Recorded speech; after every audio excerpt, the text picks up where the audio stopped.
It's Toby from Heavyweight MMA, today with Welterweight MMA Fighter James Vake from CKB. Malolele, brother. Hey, I like the Tongan language, bro. Hey, Valley, how you doing? Good, bro. I have to throw it in there, brother.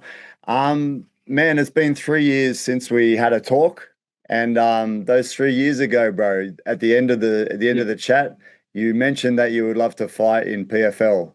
Well, that's coming to fruition, brother. It's a good thing, right? You're gonna have your first fight in PFL coming up. Bro, did I say that? Damn. Well, that makes it even more crazier, bro. I had no idea I said that. Like, man, I guess it was a long time coming, I guess. But yeah, nah, I still got to pinch myself sometimes, eh?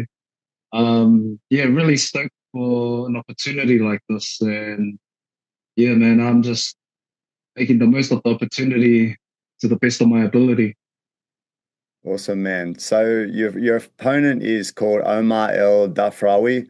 The fight is on the 11th of April in Chicago, man. It's a nice big step up, bro. Good opponent, good association. PFL is well known, high level. You must be looking forward to it. Yeah, for sure. What people don't really know is that I've trained with this guy before, which was exactly 10 years ago. I met him when we were training together at Tiger Muay Thai. Um, we've done some grappling rounds and I think I'm pretty sure I've sparred him before, but yeah, I've been quite familiar with him. But nonetheless, yeah, that was 10 years ago. He was a lot more younger then. When I see photos of him now, he's a full grown grown adult now. But yeah, we were both on the come up during that time, and yeah, we got along quite fine. Yeah, he was quite cool. Yeah, and I guess it's just destiny that we finally meet each other 10 years later, but this time on a bigger platform. Yeah, that's pretty cool, man. I had a watch of some of his fights. I actually haven't watched him before, but Southpaw guy looks rangy, bounces around, looks like he's got a bit of a Taekwondo background, maybe, or something, the way he moves. And I know, I imagine from your end that the kryptonite to him would be a bit of the grappling, right? And your fast takedowns, brother. Yeah, I mean, I feel like yeah, that as well as just I guess even on the striking, but I feel like my coaches have a solid game plan to be able to nullify some of the things that he's quite good at. I'm working with a southpaw specialist in Mike Angrove at the moment, so he's been helping me out throughout this camp as well as just training with high level southpaws like Mike Blood Diamond, Bro Rawadi, and just like yeah, some of the orthodox guys I'll like now and then I'll tell them to switch to southpaw for me. Um, but yeah, guess with a style like that, I just have faith in my coaches to come up with a solid game plan to be able to nullify whatever he's good at. Bro, he's got that nice, fast, left straight punch, right? He kind of leads with a straight punch quite often, yeah? It's quite interesting. If I'm being honest, I have barely seen any fights of his. You know what's funny is that you've told me so much about him, than what I've gauged. So, you know, it's good to know. You know, I'm gonna keep these things in the back pocket. Appreciate you, Toby, for letting me know. But yeah, I'll definitely, I'll make sure I occupy that left hand. But yeah, at the same time, he's also got to prepare for a style like mine. I feel like, um, yeah, I feel like I'm also awkward in a weird sort of sense as well. I don't think he's for anyone like me either. So I guess we're both preparing for, like, you know, I'm preparing for him as well as he's preparing for someone like me. And I guess it just comes down to who can execute the game plan better on the day.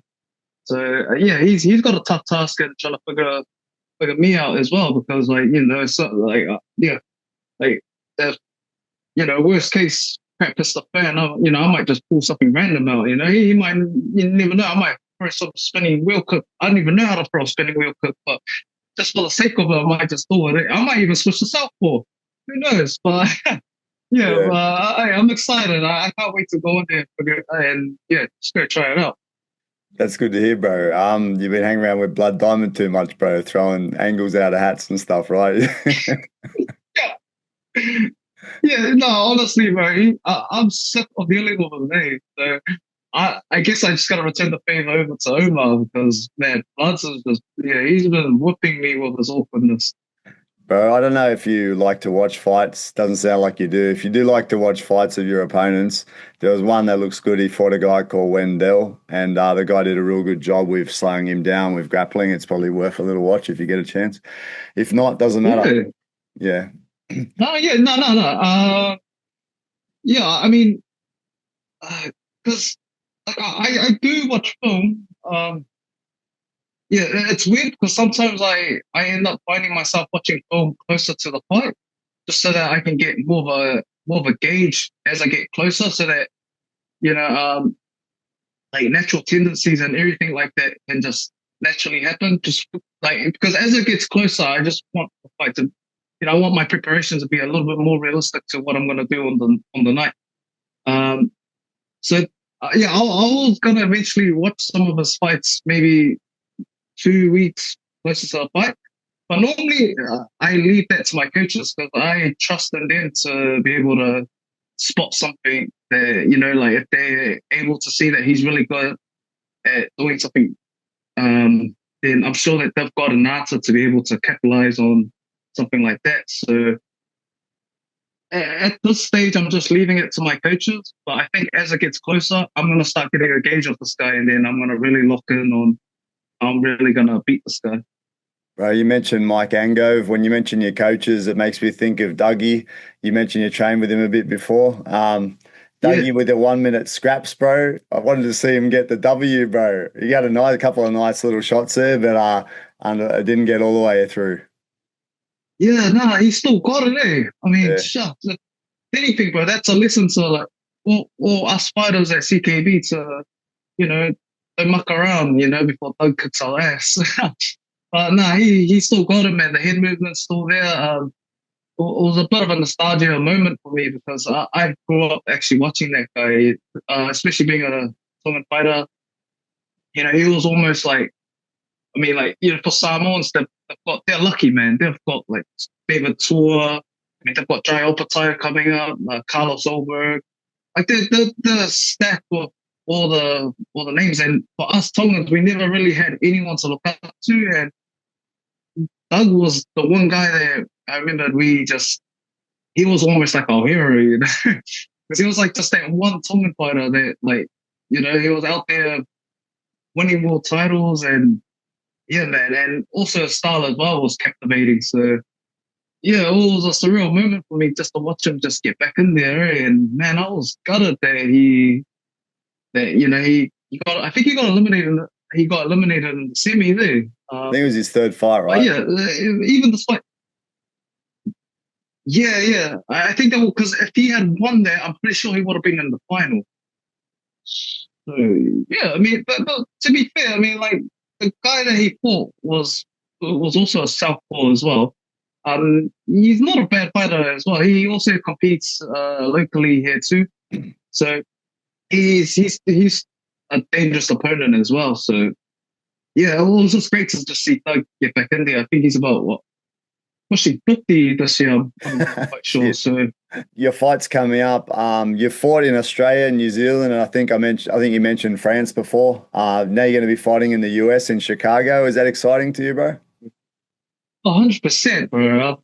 I mean, I've only been to the US once. I was lucky enough for Izzy to take me over to watch him.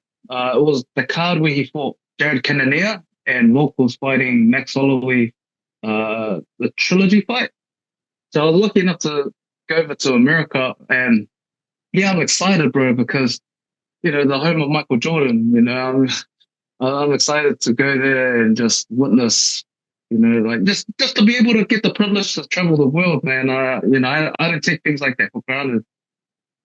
Yeah, man, that's the thing. It comes up commonly in our conversations, but guys like Dan Hooker and that always mention that it's one of the perks of the career, getting to travel around the world and see different places. But a lot of people don't really take it in when they're there, man, because they're too focused on the job. Will you get any time there to Yeah. actually have a look around?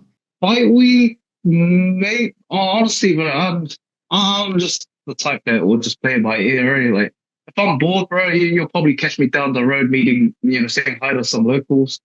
So I don't know. Yeah, I haven't planned. I haven't planned to. I mean, because my older brother's flying with me as well. He wants to go see the Michael Jordan statue outside the United Center. So hopefully I can be able to catch that. And I also want to try. There's this infamous burger. Pizza there that I really want to try. Yeah. So I guess those are the only two things on my bucket list: that Michael Jordan statue and the pizza. Oh, and the win. Don't get me wrong. Yeah, 100%. Always focus on the win. Bro, that should be pretty easy to obtain those things, brother. You just mentioned your brother, James, and so your brother John, and I had a look at both of your records just before having a chat, man, lately, and both of you slowed down a bit, bro. What's the deal? Not enough fights for both of you really over the last couple of years, right? Oh man. So yeah. Both our journeys have been quite different. He he's just taken some time away from the game. Just also focus on other endeavors outside of it. Whereas for me, I've just been just unlucky, bro. I've had two fights fall out. Same guy as well.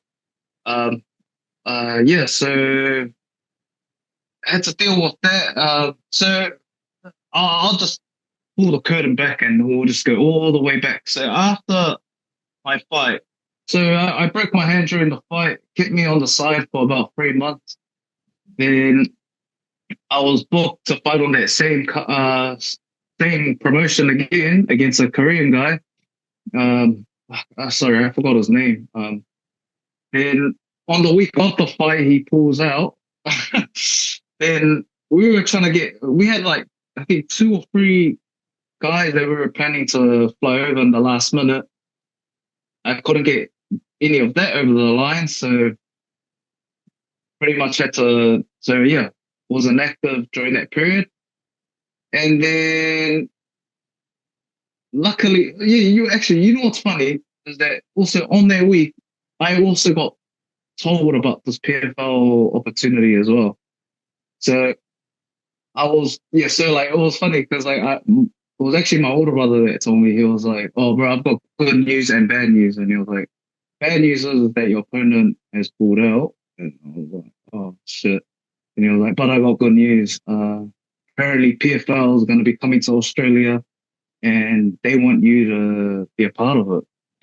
And bro, I was instantly cheered up straight away. so so just knowing that information, I was gonna, yeah, it was a weird one because it was one of those things where I didn't know when it was just like, it was just whispers, but I didn't know when it was actually going to materialize. Like there was no certain date on when PFL was actually going to be in Australia. Like there was whispers that it was going to be in December or possibly October. So in my mind, I was thinking, I'll, okay, I've got this opportunity at around October, December-ish. So maybe I could find maybe a kickboxing fight or something, maybe something just to keep me busy. So yeah, this would have been around August or September. So fast forward there, I tried to get a kickboxing fight on the show called Art of War, which is infamous for all three of me and both my brothers were both competed on that show. It's a massive local kickboxing show here in Auckland. I tried to get a kickboxing fight on that, and once again, bro, I couldn't get a fight on that. So yeah, fast forward then, I think takes me to October. Me and that Korean guy, we were rebooked for the same promotion on that show. But this time the show had to cancel. I was like, I don't know what happened. Yeah, I did. I don't know the whole backstory to why the whole promotion had to cancel. So me and him once again got rebooked for a different promotion, which was I think start of December.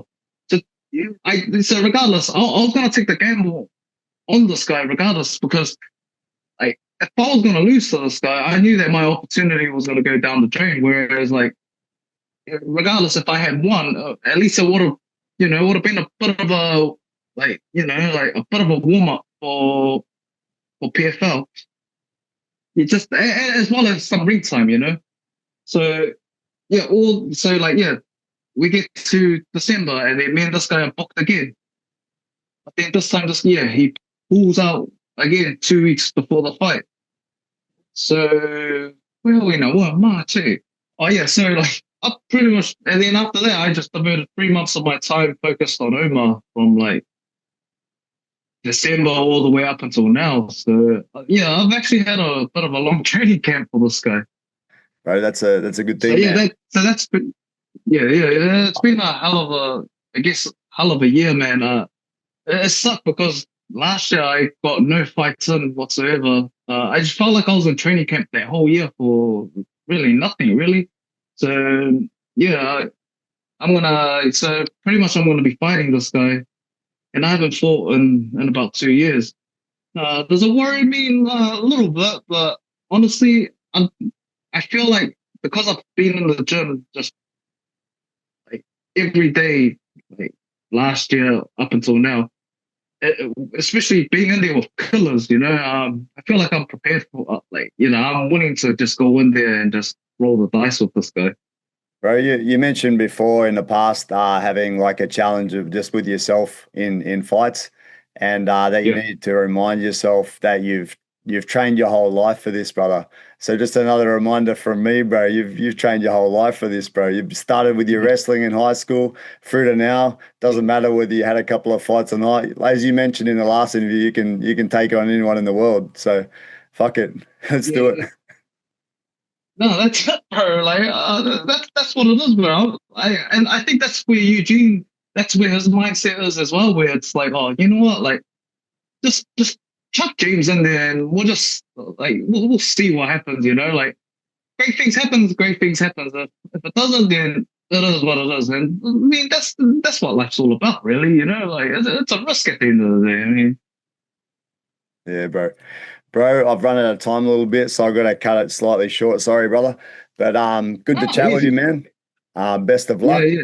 Want to see you achieve your full potential. Hope you have a great fight. I'll definitely be tuning in for that one to watch your fight, brother. Oh, bro, I'm excited, man. And yeah, it's good to catch up with you too, bro. And hopefully next time we conduct the interview, bro, we can make it a little bit longer, bro. Yeah. Like, unfortunately for you, bro, you can hear me talk shit a little bit more, but yeah, nah. Oh, hey, nah, good on you for cutting it short, man. But it's all good. We'll All catch right, up bro. soon anyway. Thanks, bro. Thanks for All your right, time. much love, brother. All right, Cheers, bro. take care, brother. You too, man.